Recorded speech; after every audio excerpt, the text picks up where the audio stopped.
नमस्कार, मैं राजेंद्र सिंह शेखावत हिंदी ज्ञान दर्पण की इस कक्षा में आपका हार्दिक स्वागत करता हूँ।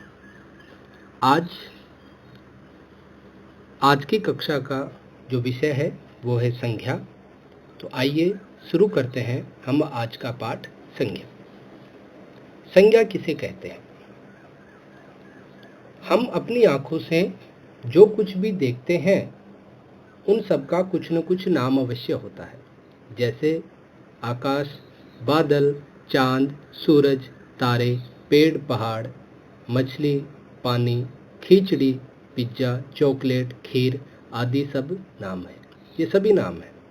हमारे मन में जो भाव आते हैं उनके भी नाम हैं और व्याकरण में यही नाम शब्द संज्ञा कहलाते हैं। तो ध्यान देने योग्य जो बात है वो विशेष ये है कि हम अपनी आँखों से जो भी कुछ देखते हैं कि सृष्टि में, इस प्रकृति में जो भी तत्व विद्यमान हैं, चाहे पदार्थ हों, वस्तुएं हों या मन के भाव हों, उन्हें हम किसी न किसी रूप में, किसी न किसी नाम से जानते हैं। और ये नाम वाले जो शब्द होते हैं वो संज्ञा शब्द कहलाते हैं। यहाँ पे ध्यान देने योग्य जो बात है वो ये है कि जो शब्दों का किसी का जो नाम होता है, वो नाम का जो शब्द होता है वो शब्द संज्ञा कहलाता है, न कि वो वस्तु। हिंदी व्याकरण में संज्ञा के 3 भेद माने गए हैं: व्यक्तिवाचक संज्ञा, जातिवाचक संज्ञा और भाववाचक संज्ञा। यहाँ पे देखिए 3 प्रकार के चित्र हैं। पहला चित्र बालकृष्ण जी का है, दूसरा चित्र गाय का है और तीसरा जो चित्र है उसमें एक बालिका मुस्कुरा रही है। बालिका का चित्र जिसमें उसकी मुस्कुराहट को बताया गया है। इनमें पहला चित्र है जो व्यक्तिवाचक संज्ञा के अंतर्गत आता है, गाय का जो चित्र है वो जातिवाचक संज्ञा के अंतर्गत आता है और बच्चे की जो मुस्कुराहट है वो भाववाचक संज्ञा के अंतर्गत आता है। उपर्युक्त चित्र में बालकृष्ण, गाय और मुस्कुराहट शब्द क्रमशः व्यक्तिवाचक, जातिवाचक तथा भाववाचक संज्ञा शब्दों का बोध कराते हैं, अतः इन नामों को संज्ञा कहते हैं। यहाँ पे जो तीनों शब्द हैं वो क्रमशः व्यक्तिवाचक, जातिवाचक तथा भाववाचक संज्ञा शब्दों का बोध करा रहे हैं। संज्ञा की परिभाषा: किसी व्यक्ति, वस्तु, स्थान, प्राणी और भाव आदि के नाम को संज्ञा कहते हैं। इनके नाम को बोध कराने वाले जो शब्द होते हैं वो संज्ञा शब्द कहलाते हैं। यहाँ यह ध्यान रखना चाहिए कि वस्तुएं संज्ञा नहीं होती, अर्थात जो वस्तु है वो संज्ञा नहीं होगी, बल्कि उनके लिए प्रयोग किए जाने वाले शब्द ही संज्ञा होते हैं। अर्थात कोई बच्चा है, उसका नाम है, तो उसका जो नाम का जो शब्द होगा वो संज्ञा कहलाएगा, ना कि वो बच्चा। संज्ञा के भेद: संज्ञा के 3 भेद होते हैं: व्यक्तिवाचक संज्ञा, जातिवाचक संज्ञा तथा भाववाचक संज्ञा। अगर आपके सामने प्रश्न आता है कि संज्ञा के कितने भेद होते हैं, तो उत्तर होगा संज्ञा के 3 भेद होते हैं: व्यक्तिवाचक संज्ञा, जातिवाचक संज्ञा तथा भाववाचक संज्ञा। तो आइए पढ़ते हैं इनको। व्यक्तिवाचक संज्ञा: जिन शब्दों से किसी विशेष व्यक्ति, स्थान और वस्तु का पता चलता है उसे व्यक्तिवाचक संज्ञा कहते हैं। जैसे शाहरुख खान सर्वश्रेष्ठ अभिनेता है, बनारस बनारसी साड़ियों के लिए प्रसिद्ध है, काका हाथरसी हाथरस में जन्मे थे और रामचरितमानस प्रसिद्ध ग्रंथ है। यहाँ पे देखिए शाहरुख खान, बनारस, काका हाथरसी और रामचरितमानस ये सभी व्यक्तिवाचक संज्ञा का बोध कराते हैं, क्योंकि ये विशेष व्यक्ति, स्थान और वस्तु का इनसे पता हमें चलता है। आइए आगे।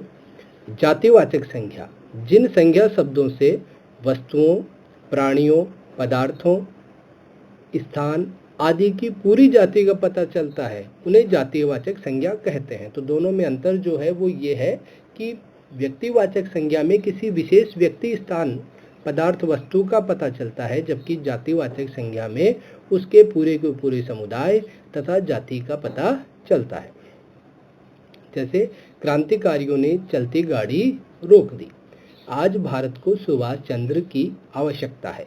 पक्षी आकाश में उड़ रहे हैं और सैनिक सीमा की रक्षा करते हैं। यहाँ पे देखिए कि 3 जो शब्द हैं, क्रांतिकारियों, पक्षी तथा सैनिक, इनसे सब साफ साफ समझ में आता है कि जातिवाचक संज्ञा के उदाहरण है, क्योंकि क्रांतिकारियों का मतलब है पूरे के पूरे क्रांतिकारियों के बारे में है। पक्षी का मतलब कई सारे पक्षी जाति का बोध करा रहा है। सैनिक यानी सैनिकों के समूह का बोध करा रहे हैं, सभी सैनिकों के लिए है। लेकिन यहाँ पे सुभाष चंद्र जो है वो किसी एक व्यक्ति के बारे में हम ऐसा अनुमान लगा सकते हैं कि ये सुभाष चंद्र बोस के बारे में बताया गया है, लेकिन ऐसा नहीं है।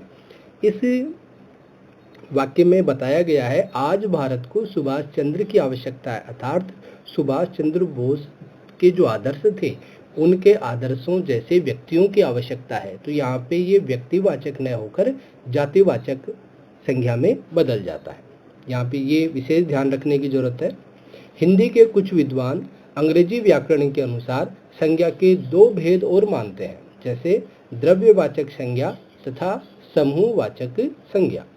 द्रव्यवाचक तथा समूहवाचक संज्ञा शब्दों को जातिवाचक संज्ञा के अंतर्गत रखा जाता है, क्योंकि ये एक जैसी जाति का बोध कराते हैं। तो प्रश्न यहाँ पे भी बनता है, ध्यान से समझेंगे कि द्रव्यवाचक तथा समूहवाचक संज्ञा शब्दों को जातिवाचक संज्ञा के अंतर्गत रखा जाता है। तो द्रव्यवाचक और समूहवाचक को कौन से संज्ञा के अंतर्गत रखा जाता है? जातिवाचक संज्ञा के अंतर्गत, क्योंकि ये एक जैसी जाति का बोध कराते हैं। इन दोनों संज्ञा भेदों का यहाँ पे संक्षेप में वर्णन किया जा रहा है। जैसे द्रव्यवाचक संज्ञा, जो संज्ञा शब्द किसी धातु या द्रव पदार्थ का बोध कराते हैं उन्हें द्रव्यवाचक संज्ञा कहते हैं। द्रव्यवाचक संज्ञा शब्दों को गिना नहीं जा सकता, बल्कि नापा या तोला जा सकता है। द्रव्यवाचक शब्द हैं उदाहरण के लिए लोहा, कोयला, सोना, चांदी, तेल, पानी आदि। तो इनको हम काउंट नहीं कर सकते, इनको हम गिन नहीं सकते, बल्कि इन्हें हम या तो नाप सकते हैं या इन्हें हम तोल सकते हैं। आगे है समूहवाचक संज्ञा। जो संज्ञा शब्द किसी समूह अथवा समुदाय का बोध कराते हैं, किसी समूह ग्रुप का या किसी विशेष समुदाय का बोध कराते हैं, उन्हें समूहवाचक संज्ञा कहते हैं। जैसे उदाहरण है इसके हिरणों का झुंड और हाथियों का समूह। तो ये किसी न किसी ग्रुप का बोध करा रहे हैं, इसीलिए यहाँ पर ये समूहवाचक संज्ञा के अंतर्गत आता है। आगे है भाववाचक संज्ञा। जिन संज्ञा शब्दों से प्राणियों, व्यक्तियों, वस्तुओं आदि के गुण, दोष, कार्य, दशा और भावों का पता चलता है उन्हें भाववाचक संज्ञा कहते हैं। जैसे पर्वतों की सुंदरता किसे मुग्ध नहीं करती, बुढ़ापा किसी को अच्छा नहीं लगता, युवराज सिंह ने 6 छक्के लगाकर सबको मोहित कर दिया, बच्चों की मुस्कुराहट सबको अच्छी लगती है। तो यहाँ पे देखिए कि ये मन के भाव हैं, मन के भाव हैं। जैसे सुंदरता है, बुढ़ापा है, मोहित करना है और मुस्कुराहट है, ये हमारे मन के भाव हैं। इनसे हमारे मन के भावों का और दशा का पता चलता है, इसीलिए ये भाववाचक संज्ञा है। जैसे सुंदरता कोई वस्तु नहीं होती, हम उसको अनुभव से एहसास करते हैं। आगे है भाववाचक संज्ञा की किस प्रकार से रचना होती है। भाववाचक संज्ञा शब्दों की रचना 5 तरीके से होती है। ध्यान से समझेंगे इसे कि भाववाचक संज्ञा शब्दों की रचना 5 प्रकार से होती है। जातिवाचक संज्ञा से बनते हैं, ये सर्वनाम से बनते हैं, विशेषण से बनते हैं, क्रिया से बनते हैं और अव्यय से बनते हैं। जैसे जातिवाचक संज्ञा से भाववाचक संज्ञा कैसे बनेगी? जैसे मानव का मानवता, पशु से पशुता, मित्र से मित्रता, बच्चा बचपन आदि। सर्वनाम से भाववाचक संज्ञा कैसे बनेगी? जैसे पराया परायापन, अपना अपनापन। विशेषण से भाववाचक संज्ञा स्वतंत्र से स्वतंत्रता, परतंत्र से परतंत्रता, मीठा से मिठास। ये देखिए स्वतंत्र, परतंत्र, मीठा, खट्टा, ये सब क्या है? विशेषण है और इनसे बनी क्या? भाववाचक संज्ञा। आगे क्रिया से, जैसे चढ़ना, उतरना, पढ़ना, लिखना, काटना, ये क्या है?